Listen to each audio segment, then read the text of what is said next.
Shalom,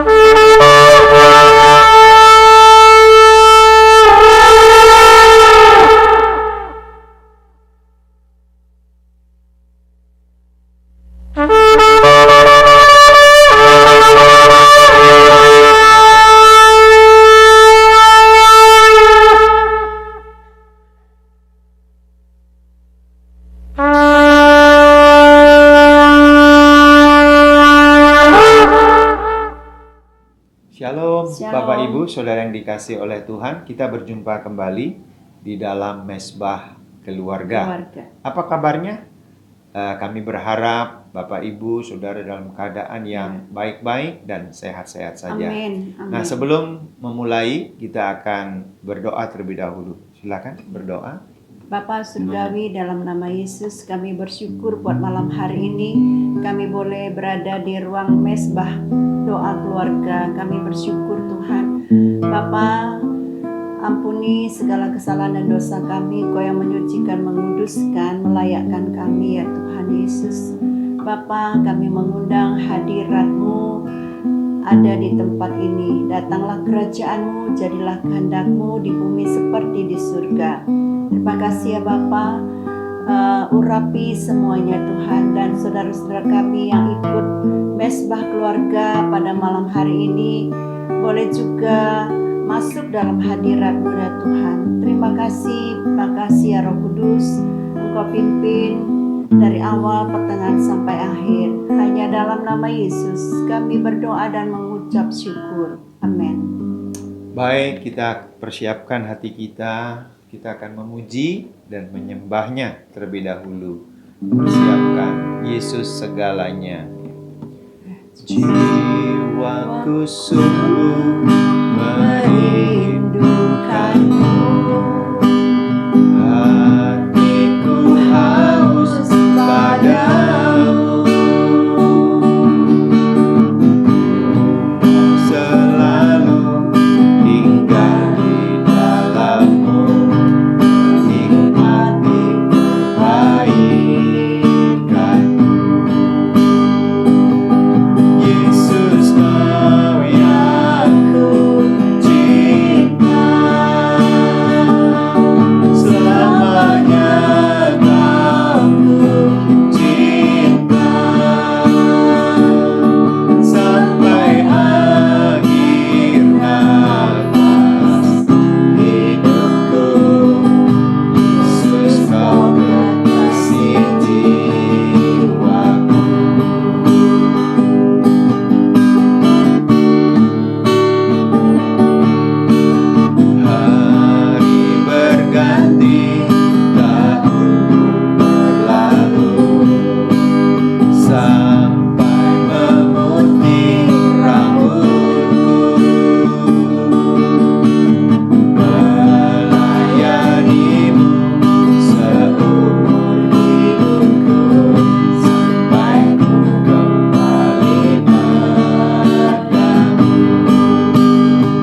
kasih buat Ya, anugerah-Mu yang Jesus. besar. Terima kasih Tuhan buat perlindungan-Mu, pertolongan-Mu, Ya. anugerah-Mu sampai hari ini bersama-sama dengan kami. Kasih. Terima kasih Bapa, kami rindu mendengarkan sebagian daripada firman-Mu ini.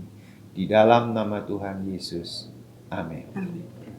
Bapak, Ibu, Saudara yang dikasih oleh Tuhan, saya rindu untuk menyampaikan firman Tuhan yang terambil dari 1 Timotius pasal yang ke-6 ayat 17 sampai dengan ayat yang ke-19. Silahkan untuk dibacakan. Ya. Demikian firman Tuhan, ayat yang ke-17, peringatkanlah kepada orang-orang kaya di dunia ini, agar mereka jangan tinggi hati dan jangan berharap pada sesuatu yang tak tentu seperti kekayaan, melainkan pada Allah yang dalam kekayaannya memberikan kepada kita segala sesuatu untuk dinikmati. Ayat 18, peringatkanlah agar mereka itu berbuat baik, menjadi kaya dalam kebajikan, suka memberi dan membagi. Dan dengan demikian mengumpulkan suatu harta sebagai dasar yang baik bagi dirinya di waktu yang akan datang untuk mencapai hidup yang sebenarnya. Amin. Amin. Nah, bagaimana kita mengubah ketamakan menjadi seseorang yang dapat memberi? Ya, jadi dari mengubah ketamakan menjadi pemberi. Nah, coba kita akan melihat dahulu apa sebenarnya arti tamak. Ya, menurut Kamus Besar Bahasa Indonesia yang saya kutip, tamak atau loba atau serakah adalah sifat yang ingin mendapatkan banyak untuk dirinya sendiri. Ketamakan adalah keinginan untuk memperoleh apa? Harta dan sebagainya sebanyak-banyaknya. Tujuannya untuk diri sendiri. Nah, sebab itu sifat tamak ini banyak menjatuhkan para eksekutif yang berpenghasilan tinggi. Jadi mereka itu makin terus mengejar penghasilan tinggi. Kemudian menghancurkan perusahaan-perusahaan raksasa, baik dalam negeri maupun di luar negeri. Kemudian membuat ribuan karyawan kehilangan pekerjaan, serta dana pensiun mereka. Kenapa? Karena ketamakan ini. Jadi ketamakan ini juga membangun mentalitas korupsi, kolusi, nepotisme. Jadi sangat berbahaya yang namanya ketamakan ini. Nah, ada seorang kolumnis menulis bahwa ketamakan suatu perusahaan yang tidak terkendali ya merupakan ancaman yang lebih besar daripada terorisme. Wow. Jadi ketamakan yang tidak terkendali dalam satu perusahaan itu ancaman yang lebih besar daripada terorisme. Dan ketika ketamakan itu berbisik di telinga kita bahwa kita akan lebih bahagia jika mempunyai lebih banyak uang atau harta benda atau lebih berkuasa, ketamakan itu menciptakan ketidakpuasan. Dan keinginan semakin besar untuk melakukan segala cara untuk memperoleh posisi dan kekayaan. Bisa bayangkan? Kalaulah di satu perusahaan ada orang-orang yang tamak seperti ini, dikatakan apa? Itu ancaman yang lebih besar daripada terorisme. Nah, kemudian Alkitab memerintahkan kita agar percaya kepada Allah, bukan kepada sesuatu yang tidak tentu seperti apa? Kekayaan. Saya pikir-pikir, yes, amin. Mengapa? Bapak Ibu boleh kaya raya, kita boleh kaya raya, tapi kita tidak membawa mati kekayaan kita. Yang kita perlu adalah dengan ukuran paling besar adalah 3x3 barangkali. Itu yang paling besar kita perlukan. Nah, mari kita akan melihat beberapa sisi ya. Bagaimana cara mengatasi ketamakan. Setiap orang punya kecenderungan untuk tamak. Itu bisa. Ya, untuk mencari sebanyak-banyaknya untuk kepentingan diri sendiri. Karena diawali oleh banyak keinginan. Ya, banyak keinginan manusia. Sekarang bagaimana cara mengatasinya? Di dalam 1 Timotius pasal 6 ayat yang ke-11 itu memberi petunjuk.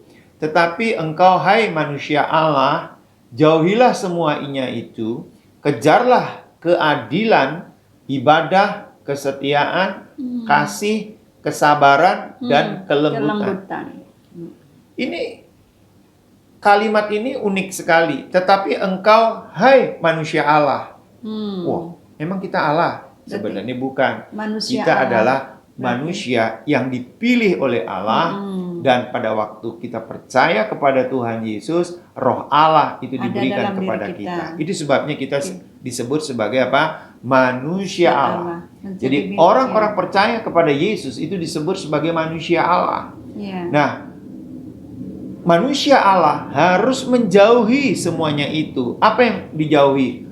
Ketamakan itu. Tapi apa yang dikejar? Di sini yang dikejar adalah keadilan. Keadilan. Yang dikejar apalagi? Ibadah. Ibadah yang sungguh-sungguh. Nah, kemudian kesetiaan. Kesetiaan itu apa? Setia bekerja, setia melakukan proses, setia melakukan prosedur. Nah, dan lain sebagainya. Setia mengikut Tuhan Yesus. Setia mengikut sampai Tuhan akhir. Yesus. Setia berdoa, memuji, menyembah. Nah, kemudian apalagi yang dikejar? Kasih. Kemudian kesabaran dan kelembutan. Jelas, yang pertama mengatasi ketamakan adalah kejarlah keadilan. Ibadah, kesetiaan, kesabaran, dan kelembutan. Kalau ini yang kita kejar, maka ketamakan itu akan jauh dari kita. Tapi yang kedua, bagaimana mengatasi ketamakan? Kita akan perhatikan dalam 1 Timotius pasal yang ke-6 ayat 18 sampai dengan ayat yang ke-19. Silahkan dibacakan. Ayat yang ke-6. Pasal yang ke-6 ayat 18 sampai 19. Pasal yang ke-6 ayat yang ke-6 sampai 1 Timotius pasal 6 ayat 18 sampai 19. Oh, maaf ya. 18 sampai 19 ya. Demikian firman Tuhan, peringatkanlah agar mereka itu berbuat baik, menjadi kaya dalam kebajikan, suka memberi dan membagi. Ayat 19, dan dengan demikian mengumpulkan suatu harta sebagai dasar yang baik bagi dirinya di waktu yang akan datang untuk mencapai hidup yang sebenarnya. Nah, amin. Jadi surat Paulus kepada Timotius ini jelas ya, dikatakan bahwa peringatkanlah mereka untuk berbuat apa? Baik. Jadi yang pertama apa? Untuk kita mengatasi ketamakan, maka berbuat baik. Menjadi kaya dalam kebajikan. Suka memberi dan membagi. Nah, ketika kita melakukan ini semuanya, maka apa yang terjadi? Maka kita sama dengan mengumpulkan harta sebagai dasar yang baik bagi diri kita di waktu yang akan datang. Untuk mencapai apa? Hidup yang sebenarnya. Nah, hidup yang sebenarnya adalah hidup kekal bersama dengan Tuhan Yesus. Itu adalah hidup yang sebenarnya. Sehingga selama kita ada di muka bumi ini, kita sifatnya sementara. Oleh sebab itu, ada hidup yang sebenarnya adalah hidup kekal bersama dengan Tuhan Yesus. Jadi, kita harus menanggalkan ketamakan itu. Dan kita kejar yang namanya kebajikan, suka memberi dan membagi. Nah, cara untuk kita juga mengatasi ketamakan adalah memiliki rasa cukup. Nah, ini penting. Dalam 1 Timotius pasal 6 ayat 6 sampai dengan 8 dikatakan, memang ibadah itu kalau disertai rasa cukup memberi keuntungan besar. Sebab kita tidak membawa sesuatu apa ke dalam dunia, dan kita pun tidak dapat membawa apa-apa keluar. Asal ada makanan dan pakaian, cukuplah. Jadi, untuk mengatasi rasa tamak itu, kita harus memiliki rasa cukup. Rasa cukup. Ya, manusia kecenderungannya tidak pernah memiliki rasa cukup. Karena banyak keinginan. Ya, banyak keinginan. Ya. Terus pertanyaannya, apakah kita lupakan saja keinginan-keinginan itu? Nah, tentu tidak. Ya, keinginan-keinginan yang memperbesar kerajaan sorga sepatutnya kita kembangkan. Contoh, keinginan untuk berbuat baik, keinginan untuk memberi, keinginan untuk membangun ministry-ministry yang memberkati banyak orang. Nah, keinginan itu yang perlu kita kembangkan. Untuk memperlebar Nah, kerajaan tetapi surga, bukan keinginan untuk memperkaya diri sendiri. ya. Tetapi untuk memperkaya orang lain. Memperkaya orang lain itu artinya memberi kepada Ya. orang lain. Menjadi berkat. Ya, jadi memiliki rasa cukup. Nah, saya coba mengutip satu statement dari David McCaslin namanya. Ketika kita berbagi dengan orang lain, kita menghentikan usaha mengisi kekosongan rohani di dalam hati dengan harta benda. Artinya begini, harta benda itu tidak pernah mengisi kekosongan rohani kita. Ya. Nah, hanya kita berbagi kepada orang lain itu yang dapat mengisi kekosongan hati kita. Dan ketika kita mengasihi Yesus lebih daripada uang dan harta, kita mendapati bahwa dialah harta yang terbesar dalam hidup kita. Amin. Kita menemukan bahwa pengenalan akan Dia adalah sumber kepuasan sejati. Jadi kalau kita ingin puas dalam hidup ini, Yesuslah itu kepuasan dalam hidup kita. Ya, harta yang kekal. Ya. Harta yang kekal. Kehidupan. Bukan harta yang sifatnya sementara di dunia ini. Mm-mm. Karena saya belum pernah melihat kekayaan itu bisa masuk surga. Jadi kita tidak pernah membawa kekayaan apapun di muka bumi ini. Kita nggak bawa deposito, mobil, rumah, apapun. Tapi kita perlu semuanya itu. Nah, namun kita batasi, jangan sampai kita serakah. Jadi mengumpulkan sebanyak-banyaknya untuk diri sendiri. Nah, apa bahaya ketamakan? Ya? Bahaya ketamakan ada di dalam 1 Timotius 6 ayat yang ke-9. Tetapi mereka yang ingin kaya terjatuh ke dalam pencobaan, ke dalam jerat, dan ke dalam berbagai-bagai nafsu yang hampa dan yang mencelakakan, yang menenggelamkan manusia ke dalam keruntuhan dan kebinasaan. Wah, serem ya ternyata. Jadi orang yang ingin kaya itu terjatuh dalam pencobaan. Ya, jelas. Orang ingin kaya itu macam-macam kan. Ya, macam-macam strategi yang diterapkan. Iya. Nah, ada strategi KKN. Yang tidak halal pun dihalalkan. Ya, yang tidak halal dihalalkan. Nah, itu membuat jatuh dalam berbagai pencobaan. Juga apa? Ke dalam jerat. Nah, pasti kalau di pemerintahan, maka jeratnya apa? Ya, KPK masuk. Ya. Nah, sehingga yang KKN semua ditangkap, masuk ke dalam penjara. Kemudian ke dalam berbagai-bagai nafsu yang hampa dan yang mencelakakan, yang menenggelamkan manusia ke dalam reruntuhan dan kebinasaan. Jadi orang yang tamak itu ujung-ujungnya adalah apa? Masuk ke dalam keruntuhan dan kebinasaan.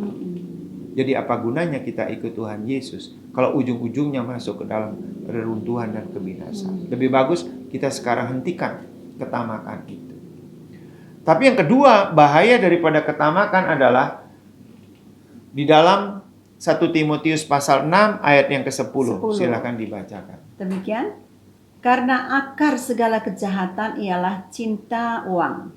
Sebab oleh memburu uanglah beberapa orang telah menyimpang dari iman dan menyiksa dirinya dengan berbagai-bagai duka. Nah, jelas bahaya ketamakan. Yang kedua adalah menyimpang dari iman dan menyiksa dirinya dengan berbagai-bagai duka. Itu sangat jelas. Sekarang ini orang banyak beralih karena kekayaan tertentu yang dikejar, jabatan tertentu yang dikejar, dia mengorbankan iman kepada Tuhan Yesus Kristus, kepada iman yang berbeda. Itu fakta yang hari-hari ini kita jumpai. Sebab itu, hentikan ketamakan itu karena bahayanya sangat besar bagi kehidupan kita. Kalau kita ingin tetap bersama-sama dengan Tuhan Yesus. Nah, biarlah firman Tuhan ini menguatkan kita bersama-sama. Nah, mari kita akan berdoa ya. Yang pertama, kita minta Tuhan memberi kekuatan kepada kita semua agar kita tidak tamak dan kita menjadi pemberi-pemberi yang baik untuk kerajaan surga. Amin. Kemudian kenapa? Karena firman-Nya berkata, siapa yang memberi, dia akan menerima. Amin. Kemudian kita juga berdoa, Tuhan memulihkan negeri dan kota kita dari pandemi COVID-19. Amin. ekonomi bertumbuh, Ya. sosial masyarakat juga bertumbuh. Ya. Nah, mari kita siapkan hati untuk kita memuji Dia terlebih dahulu, dan kita akan berdoa. Kita ada mujizat ya. Ada mujizat dalam bersyukur, Engkau tempat perlindunganku, Tuhan. Imanku tetap teguh dalam-Mu, menang bersama-Mu. Katakan ada mujizat dalam bersyukur, Engkau tempat perlindunganku, Tuhan. Imanku tetap teguh dalam-Mu, menang bersama-Mu. Ya, silakan berdoa. Bapa Surgawi, dalam nama Yesus, kami bersyukur Tuhan Engkau mengingatkan akan firman-Mu bahwa kami harus mengandalkan Tuhan. Amin. Kami harus mengutamakan Tuhan di Yes. atas segalanya. Kami tidak boleh mengandalkan kekayaan dunia yang sifatnya sementara. Amin. Bapa, berikan setiap kami kekuatan untuk senantiasa mengandalkan Tuhan. Amin. Dan berharap kepada Tuhan, bukan kepada kekayaan. Bapa Surgawi, dalam nama Yesus, kalau Engkau memberkati setiap anak-anak Tuhan yang ikut di dalam mesbah doa keluarga ini ya Tuhan, biarlah setiap kami tidak untuk memenuhi kepentingan kami sendiri saja. Apabila Engkau memberkati kami, apakah Engkau menjadikan kami kaya? Yes. Biarlah setiap kami boleh tetap senantiasa rendah hati, dan setiap kami pribadi lepas pribadi boleh terus ada kerinduan untuk memberi dan berbagi. Karena kami tahu pada saat kami memberi dan membagi, maka keserakahan itu lenyap dalam hidup kami. Dalam nama Yesus, Tuhanlah yang memberikan kekuatan supaya senantiasa kami menjadi manusia Allah, manusia-manusia rohani yang sungguh-sungguh menabur kebajikan. Kami percaya bahwa pada waktunya kami juga akan menuai. Amin. Terima kasih ya Bapa, terima kasih. Kami sungguh bersyukur. Hanya dalam nama Yesus kami berdoa dan mengucap syukur. Amin. Kami sepakat berdoa untuk bangsa dan negara yang kami kasihi, dan juga buat Ya. kota di mana kami berada. Tuhan, kami Sekana mengucap mesakana syukur bahwa raya angka-angka dari Sekana raya. penyebaran COVID-19 itu semakin hari semakin landai. Amin. Dan kami berdoa Indonesia bebas daripada COVID-19. Yes. Kami Amin. berdoa Dalam nama Indonesia Yesus. mengalami pertumbuhan ekonomi Ya, yang signifikan. amin, amin. Keadaan sosial masyarakatnya bertambah baik dalam Amin, nama Tuhan amin, Yesus. amin. Oleh sebab Terjadi itu, berikan dalam nama hikmat, Yesus. pengetahuan dan wahyu-Mu kepada pemerintahan kami. Amin. Agar pemerintahan kami dengan tangkas, dengan tanggap untuk mengatasi Ya. segala problema yang ada. Ya, dengan Terima cepat. kasih Bapa di Ya, sorga. Yesus. Kami juga sepakat berdoa bagi saudara-saudara kami, keluarga-keluarga yang bersama-sama dengan kami dalam mesbah keluarga ini. Tuhan Ya, memberkati keluarga-keluarga mereka, Amin. pekerjaan mereka, Ya. khususnya bagi mereka yang putus dalam pekerjaan. Biarlah hari ini Tuhan memberikan, membuka jalan ya, dan yang memberkati terbaik. pekerjaan Yes, yang terbaru. Amin, amin. Tuhan juga membuka jalan bagi yang usahanya mengalami kemunduran. Tuhan Ya, memberkati setiap usaha-usaha mereka Sehingga di tengah-tengah goncangan yang Tuhan izinkan hari-hari ini terjadi, anak-anakmu tetap diberkati oleh Tuhan. Amin. Terima kasih Bapak buat Terima mesbah kasih. keluarga malam hari Ya. ini. Kami serahkan semuanya ke dalam tangan Tuhan. Yang terbaik yang Tuhan punya, Tuhan lepaskan kepada setiap anak-anak-Mu. Amin. Dan kami mengakhiri mesbah keluarga ini di dalam nama Tuhan Yesus. Amin. Amin.